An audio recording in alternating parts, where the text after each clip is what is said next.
Ladies and gentlemen, pay attention. This is your boy, the coach from the WWE. I would like to welcome you to the very first wrestling podcast in the world to take you on a weekly deep dive into classic matches along with legends of the squared circle. Enjoy the discussion. Enjoy the back and forth. There's so much to get into. Ladies and gentlemen, this is The Payoff.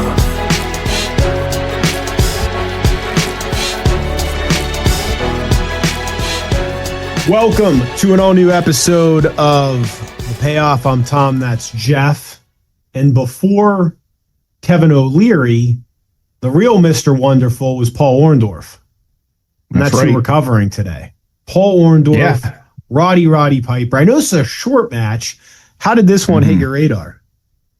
Yeah, this was another one as I was digging through the, as we approach the John Cena end here and Saturday Night Main Events, just kind of really going back in the vault. And ever since we covered that Hogan-Andre match from, it felt like 1940, trying to cover some older matches for us here as well, too. And so this was one that 1985, it's a period where, you and I love that kind of 90s, kind of mid-90s, late 90s wrestling. But this is that period where you and I, we weren't around or old enough to really be following it or see it. So when I can get one of these older matches for us, I enjoy being able to kind of pull these up and kind of tell the story on these.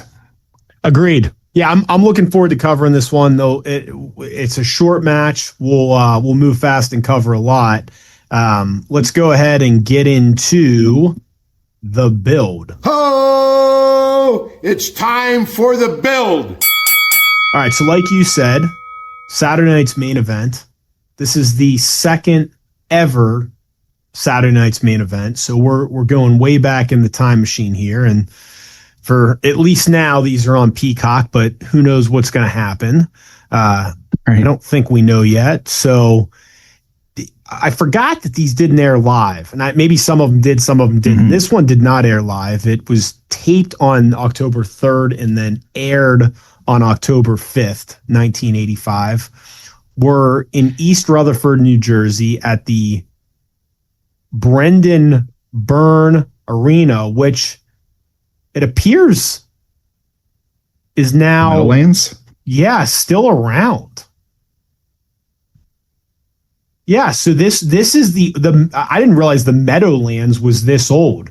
So this was built in 1981 and it's okay, so no, I'm sorry. So it was the Continental Airlines Arena, but this has been done since 2015.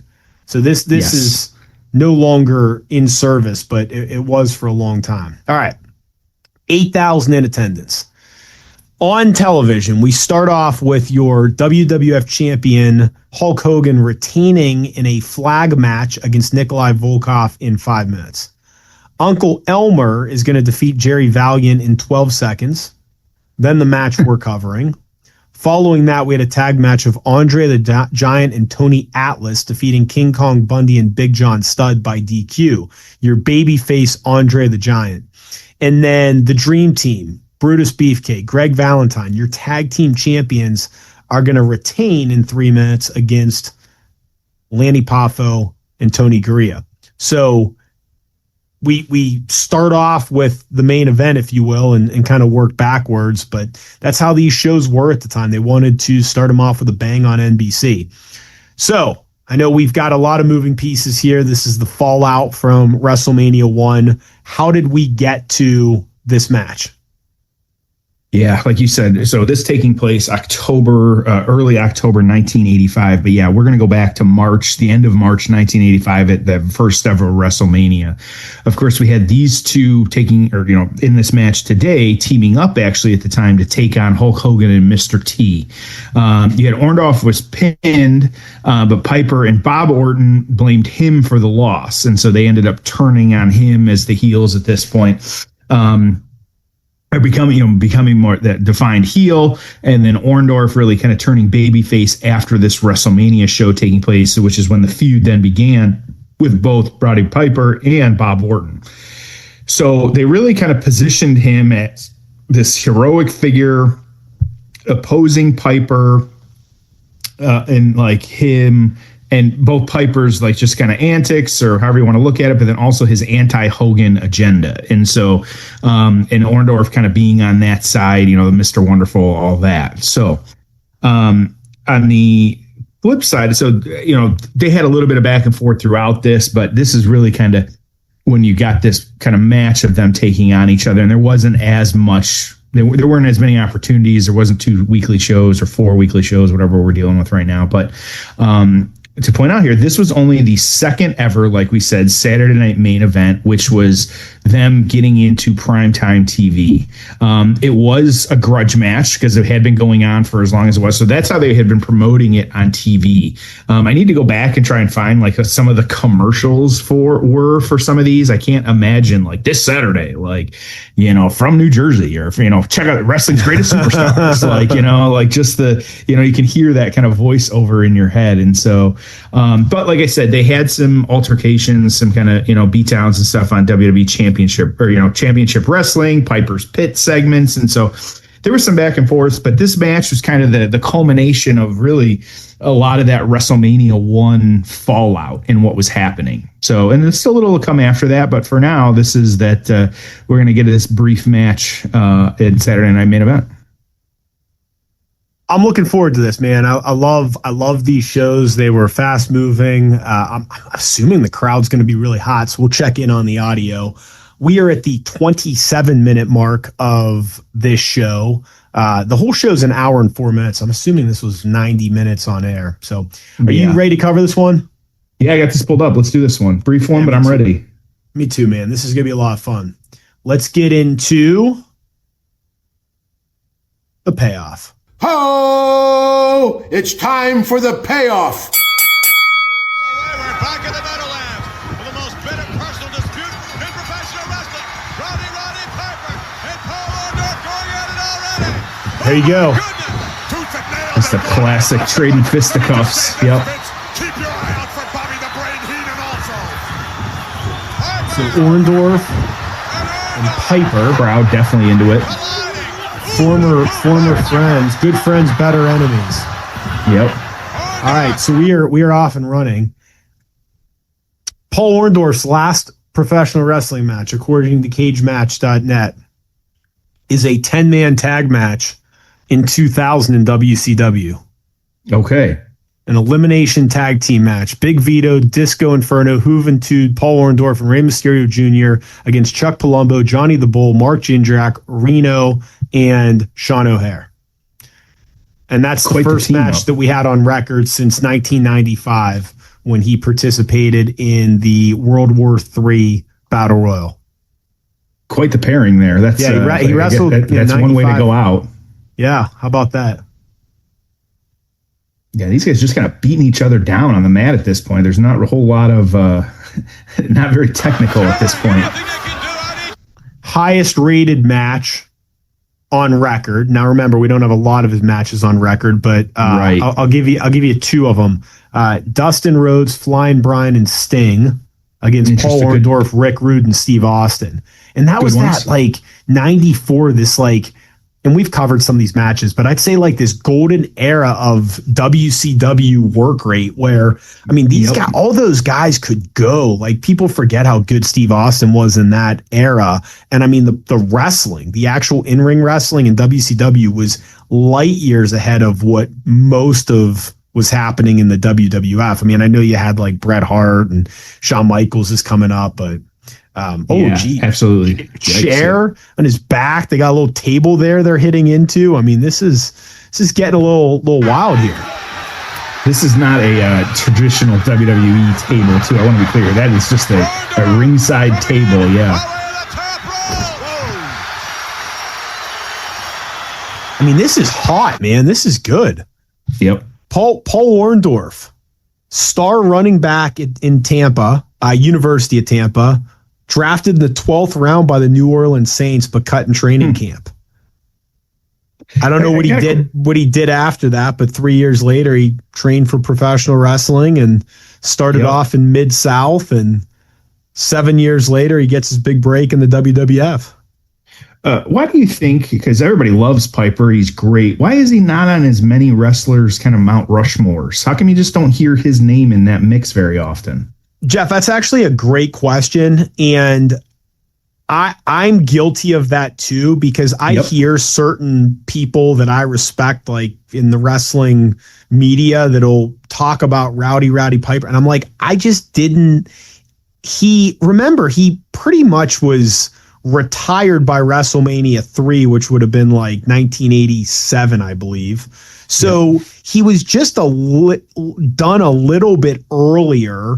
I think that's the main reason. I mean, I think most of the classic Roddy Piper matches and moments were 70s, early 80s. You know, True. He was a little bit of a legend by the time that, you know, he did the part-time stuff. But I mean, you know, you look at his body of work, and I mean, headlining WrestleMania 1, and we covered the Hogan match that I think was like Rockin' Wrestling.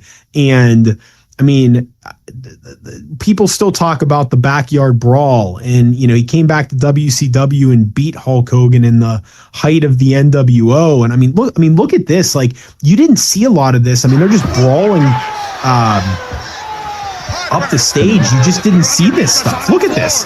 Yeah. Can you ever remember in this era? I mean, they're wrestling like underneath the announcer's podium, beating the hell out of each other on the cement floor.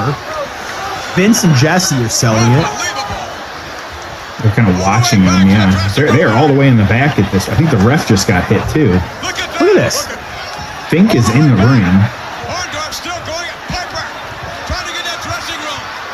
Orndorff trying to get in now, behind him. We're like backstage. This is crazy. Orndorff hammering away. Oh, yeah. Orndorff still trying to get in the door, but stay tuned. We'll be right. All right, so Orndorff's trying to go at him. Roddy Piper locks himself in. I mean, it's a double count out. It's a brawl, kind of a schmoz finish. But, man, I just not something you saw a lot of in this era. No. So, all right, we transition to another segment. That's it. Quickly, I'll just share some of Orndorff's greatest moments, since we really haven't talked much about him. We had the WrestleMania 1 main event, which it launched it all. And, you know, what a cool match that was. Hogan and Mr. T against Piper and Orndorff. There's a steel cage match. I remember watching this as a kid. This would have been a different Saturday night's main event, January 3rd, 1987. This is the one where Orndorff and Hogan hit the floor at the exact same time. That might be one that we want to cover. Another classic moment, and I've certainly never seen this, but in August of 86, Orndorff attacks Hogan and realigns himself with Bobby Heenan. And it's referred to as one of the better heel turns in the history of the WWF. So we definitely need to watch that. But yeah, just, I mean, really great body of career. He was inducted into the WWF Hall of Fame, passed away in 2021. But yeah, just Mr. Wonderful, great career. And that was a fun match. So, all right, let's get to the aftermath. Ho! It's time for the aftermath. Short one, but what'd you think? Yeah, I think for what it did to set up the kind of future of some of this, I thought it did a good job of setting the stage for what was to come. Like this, you don't really see this very often, even nowadays, of just like, that was just it wasn't a wrestling match. Like they were just beating the crap out of each other. And then it made a ton of sense from the story standpoint of like, this isn't the end of it. They've been feuding for months at this point, like Piper trying to run away, you know, doing the heel antics of kind of hiding backstage. Like I thought the match, you know, you can't really call it a match and, you know, score it low because of that. But on the flip side, like from the storytelling perspective, like I thought it was pretty good. I agree. This was, I don't know. I thought it was really well done. Especially in this era. You just didn't see much of that. But I think this holds up now. I mean, there's a match on Raw, two guys that hate each other, beat each other up, and they end up in the back. I mean, I feel like that's kind of common now. I know there's only so many ways to book wrestling, but I do feel like Triple H does a lot of that. Like on the road to a pay-per-view, you often will see a pull apart brawl to start Raw. That's like pretty common. But yeah, this was fun, man. I liked it a lot. Yeah, absolutely. So how this kind of played out after the fact on this one, you had it really stayed hot for all of the rest of the year. And so, like I said, we're at the end or October 85, but they really you had house shows, you had them regularly facing each other. It really kind of helped solidify Orndorff as one of the top baby faces, really only second to Hulk Hogan at the time. In TV, Piper continued feuding with Hulk Hogan as well. And so, and then often against like Piper's allies like Orton and stuff like that. So it's really, kind of interesting how they kind of kept it going. But longer term, you had really early 1986, Piper really focused more to fully on Hogan, and then Orndorff kind of started sliding down the card, but really was a popular babyface until his heel turn later that year. Of course, betraying Hulk Hogan, kicking off their feud, which was long term as well. But Piper kind of really at this point, just really stayed on that heel track, continued doing that until it kind of became the almost Austin anti-hero fan favorite in late 86, 87. And so interesting, they just kind of the feud itself didn't have a massive kind of ending payoff, but they were telling a good story here with everything happening. So again, because when this took place, I don't have a PWI. There was no real ratings on this one. So we're working solo again. So what are you thinking for your payoff score on this one? I'm going to give this a 7.5. Again, okay. totally different than a 20-minute match. I get that, but I just thought it was a really, really hot segment. And for what it was, I really enjoyed it. What about you? I got it at a 6, just like last week. I think that, there was a lot to like, but then there was some other stuff that it is kind of just a one-off. But, and again, from a wrestling perspective, not great, but from a storytelling perspective, really good. And so, and kind of how they set that up for the future. So yeah, overall, I'm perfectly fine with a 6. It was enjoyable. Like, it's one of those where if you're curious to see like kind of some of this Piper type stuff, it is one, especially for, you look into the story, it's good. Good one. And we mentioned the name Orton earlier. Mm-hmm. Yeah. Next week, we have his son that we're covering in a match, correct? And we mentioned Hulk Hogan's name, and he's also in that match. Second to Hulk Hogan. Yeah, we're going one that was added, of course, after the passing of Hulk Hogan on this one. Yeah, we're gonna go back to Hogan's last match on this one, taking on a young Randy Orton in 2006 at SummerSlam. And so last WWE WWF match for Hulk Hogan. Yeah, exactly. So I think this will be one, of course, the Legend Killer trying to take on the Legend here, and so it should just be a good one. Yep. Good. Well, I'm excited to cover that one. So, of course, yes. Yeah. All right. Good. Well, we did some good work here. Quick one, but a good one. And as always, we appreciate everyone listening. We'll see you next week on an all new episode of The Payoff.